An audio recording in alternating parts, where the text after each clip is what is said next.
Hello friends, हमारे YouTube channel में आपका स्वागत है। दोस्तों, एग्रीकल्चर फिजिक्स में पिछले वीडियो क्लिप में हमने व्हीटस्टोन ब्रिज को देखा था, जिसमें व्हीटस्टोन ब्रिज के संतुलन की अवस्था में एक फार्मूला का डेरिवेशन हमने किया था, P/Q = R/S। आज हम एक अत्यंत महत्वपूर्ण टॉपिक को लेकर के आए हैं, जिसके लिए हम प्रैक्टिकल भी करते हैं और जिस पर आधारित आंकिक प्रश्न भी हमसे यूपी बोर्ड के एग्जामिनेशन में या फिर अन्य एग्जामिनेशन में पूछे जाते हैं। और वो हमारा टॉपिक है मीटर सेतु। तो मीटर सेतु, जैसा कि नाम ही है मीटर सेतु, इसका नामकरण दो शब्दों से मिलकर बना हुआ होता है। पहला मीटर और दूसरा व्हीटस्टोन सेतु। व्हीटस्टोन सेतु, ये दो शब्दों से मिलकर के ये मीटर सेतु बना हुआ है। मीटर प्लस व्हीटस्टोन सेतु, व्हीटस्टोन सेतु को हटा दिया गया है तो ये हो गया मीटर सेतु। यानी मीटर सेतु एक ऐसा उपकरण है जो व्हीटस्टोन ब्रिज के सिद्धांत पर कार्य करता है। तो सबसे महत्वपूर्ण लाइन ये है कि मीटर सेतु व्हीटस्टोन ब्रिज के सिद्धांत पर कार्य करता है। अक्सर करके आपसे क्वेश्चन पूछ दिया जाता है कि मीटर सेतु किस सिद्धांत पर कार्य करता है, तो आप बताएंगे कि मीटर सेतु व्हीटस्टोन ब्रिज के सिद्धांत पर कार्य करता है। अब व्हीटस्टोन ब्रिज का उपयोग किसी अज्ञात प्रतिरोध के मान को ज्ञात करने के लिए किया जाता है। जहाँ तक बात है व्हीटस्टोन ब्रिज के संरचना की, तो इसमें एक लकड़ी के बोर्ड पर 1 मीटर पैमाने के समानांतर एक तार AC कसा हुआ होता है, जो 1 मीटर लंबाई का होता है।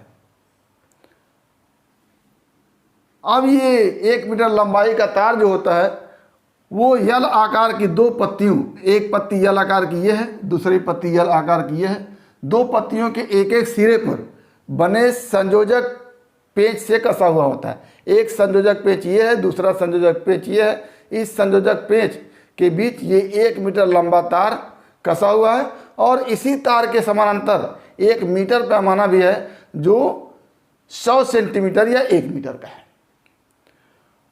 यल आकार की पत्तियों के दूसरे सिरे पर भी दो संयोजक पेंच लगे हुए होते हैं। एक पेंच ये है, दूसरा पेंच ये है।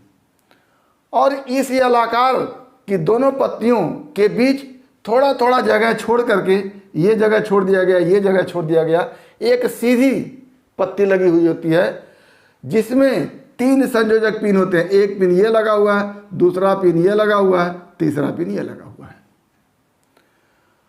अब इस यल आकार के एक संयोजक पेंच और सीधी पत्ती के एक संयोजक पेंच के बीच एक प्रतिरोध बॉक्स लगा होता है, और दूसरी यल आकार के पत्ती के एक संयोजक पेंच और सीधी पत्ती के एक संयोजक के बीच एक प्रतिरोध लगा होता है, जिसका मान हमको ज्ञात करना होता है।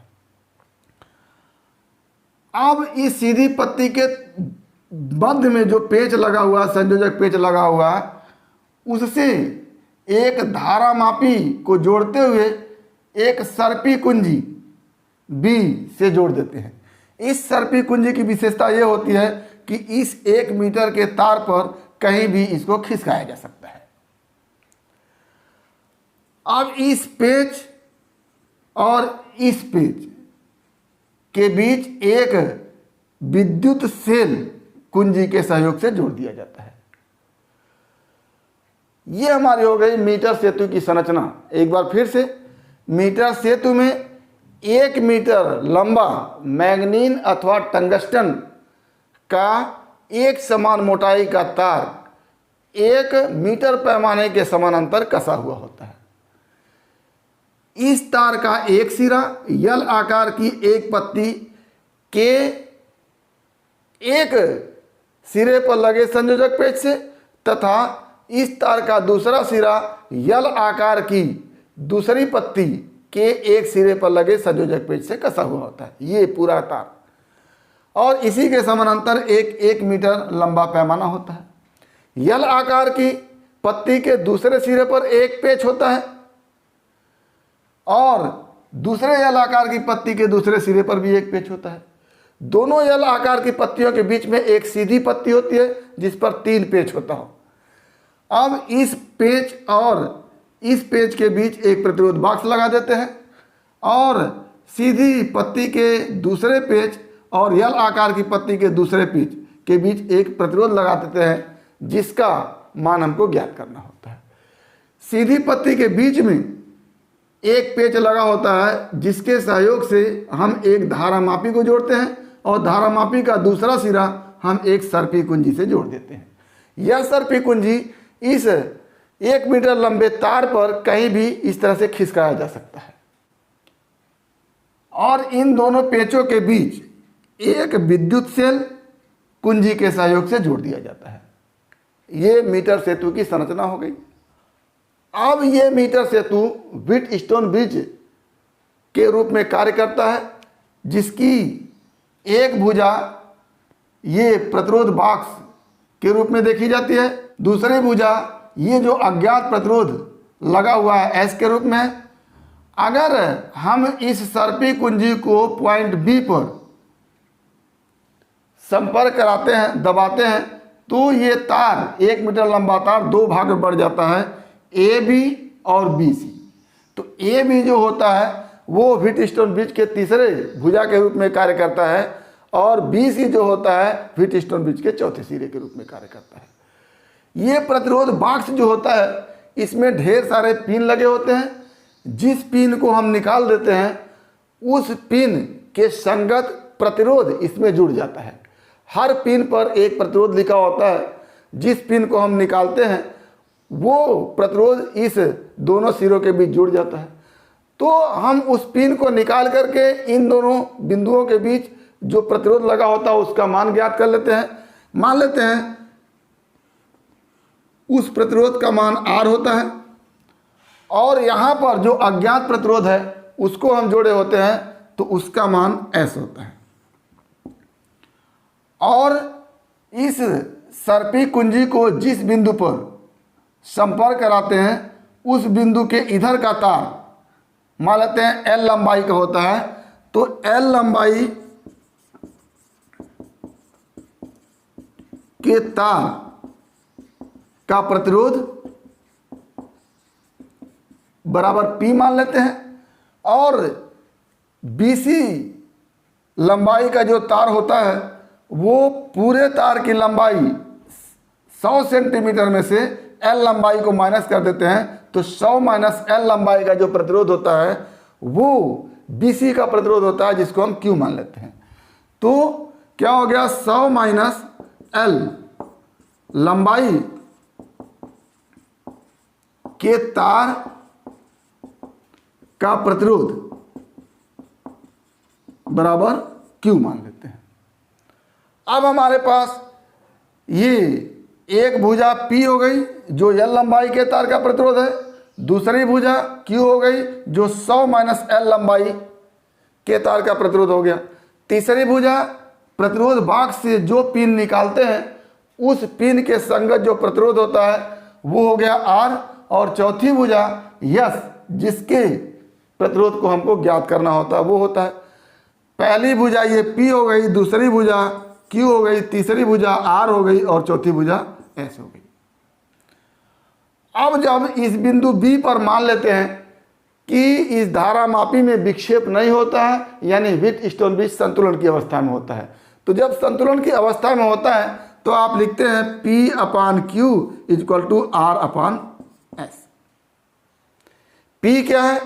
इस L लंबाई के तार का प्रतिरोध या कह लें कि इस पहले भुजा व्हीटस्टोन ब्रिज के पहले भुजा का प्रतिरोध P और व्हीटस्टोन ब्रिज के दूसरे भुजा का प्रतिरोध Q, व्हीटस्टोन ब्रिज के तीसरे भुजा का प्रतिरोध R और S व्हीटस्टोन ब्रिज के चौथे भुजा का प्रतिरोध।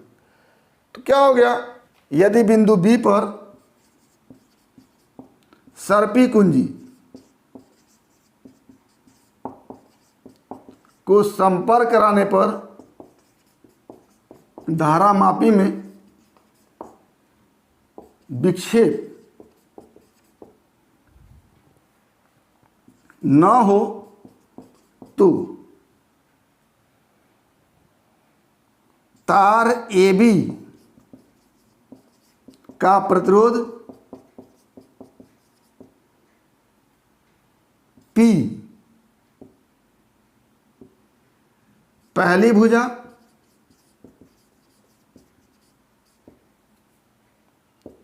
तार BC का प्रतिरोध दूसरी भुजा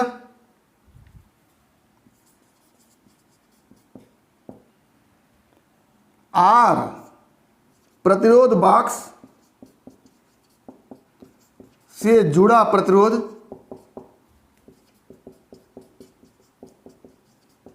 R ज्ञात भुजा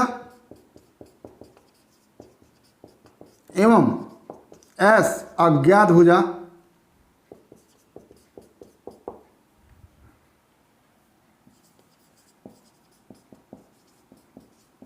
होगा। चूंकि व्हीटस्टोन ब्रिज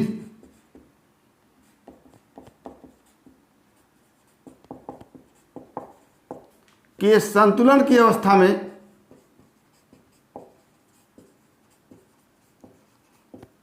अवस्था में P/Q इक्वल टू R/S, इसलिए अज्ञात प्रतिरोध